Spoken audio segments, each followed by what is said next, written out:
Nice and bunched up cleanly and tightly here as they come down the straightaway. These KT100s get going pretty quickly here, unlike their Honda counterparts. Green flag is out, and we are racing. Osborne with a great jump on the outside. He's going to take the lead as they go through turn one. We keep an eye to make sure everybody gets through the corner safely as we watch our leaders, Osborne, take them down the short chute from turn one into turn two. We are racing. Little trouble there for Joe Taylor. He's down on the carburetor trying to get that thing to spool up as it did not take off the way he wanted to. So Taylor going to work on the needles. So Brett Harris.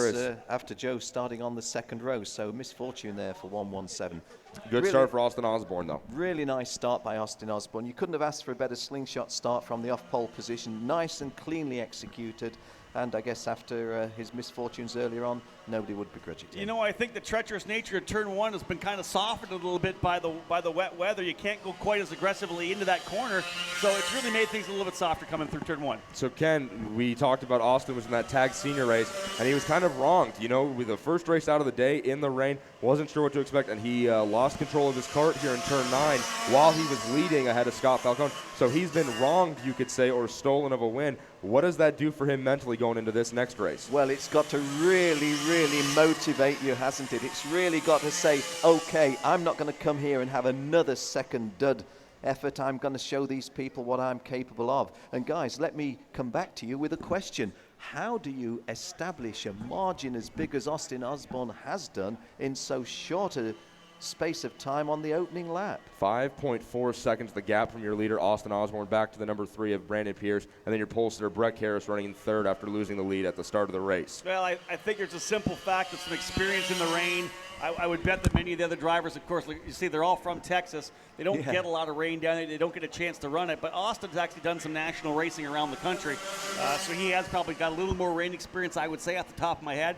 And he just looks so comfortable in that Tony kart right now, and I think that shows. He's running laps 4 to 5 seconds faster than anybody else. 10 seconds after lap 2.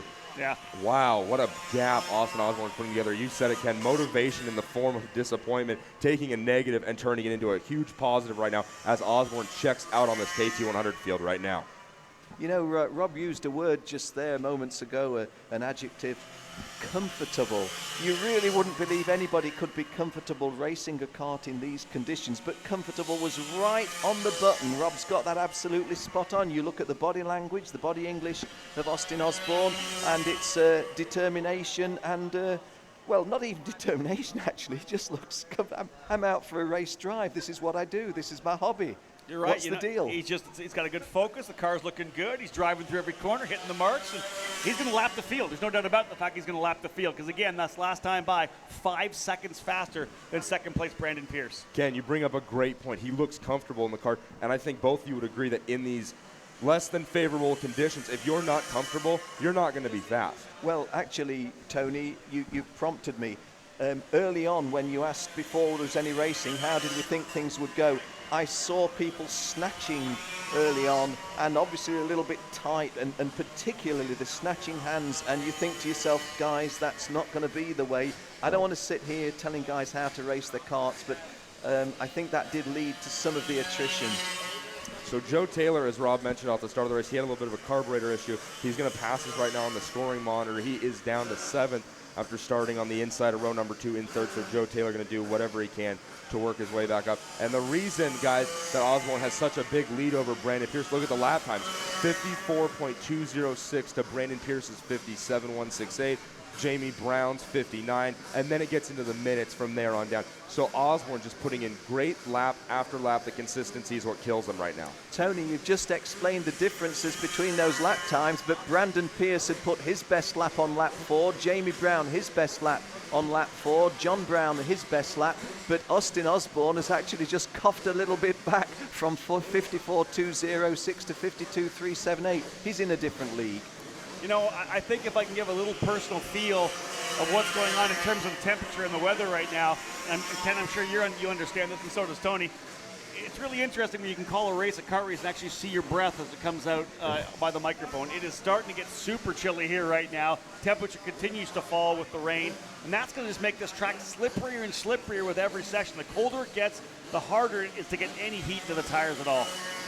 Well, it's a very valid point, and again, you just, I think you've answered what I'm going to say now. Austin Osborne has got that wider experience, and it is you reach into a different reservoir of knowledge, experience, capability, don't you? And this is what's set him apart in this race. Also, as Rob points out, it is cold. You can see your breath. Our hands are in our pockets here. And but I must say, at least from where we're looking, I believe the rain has lessened substantially. The puddles are getting just a little bit smaller in the curbing between the crowns of the road here. So even though the rain has slowed down a little bit and it's not blowing sideways as much, the temperatures have dropped considerably, and it's quite chilly right now. Well, Austin Osborne is now on lap 7 of 10, and Brandon Pierce has not yet started his next lap, so the margin is just massive, massive, massive. Brandon Pierce went through at the half race distance in second, Jamie Brown third, John Brown fourth, and Richie Warren completing the top 5. Brandon Pierce does just go through, 25 seconds adrift of Austin Osborne. Behind Richie Warren in 5th place, Breck Harris is running 6th despite having started on pole position, so clearly Breck struggled with this one. You know, if you look at the times again, Osborne quicker by about 4 seconds, over 4 seconds faster on that last lap, quicker than Brandon Pierce.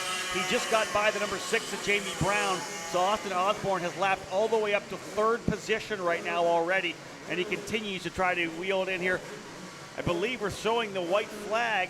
I think we're going to miss a lap. We're throwing the white here unless they've knocked this down to 8 laps. I'm not sure if I didn't hear that. Maybe we're down to 8 laps for this event here. Well, I would not have any issues with that. I think that is sensible in all the circumstances. There's nobody going to be disadvantaged by that. Sure enough. I agree with you, Ken. I wouldn't have much of an issue with it either, unless from a sporting standpoint, but just from a comfort standpoint, you hate to say it. So walking around here, the final lap here, working his way through turn 6, now 7, 8, and he'll make his way to turn 9 around the courthouse. The checkered and Lone Star State, the Texas flag in the hands of our head starter, Matt Ackley, as Austin Osborne comes around to get the win. He pumps his fist. Congratulations to that young man. So he definitely rebounds very well after that disappointment in Tag Senior. Brandon Pierce comes across the line to finish in 2nd. Jamie Brown we're waiting on, I believe, to see in 3rd.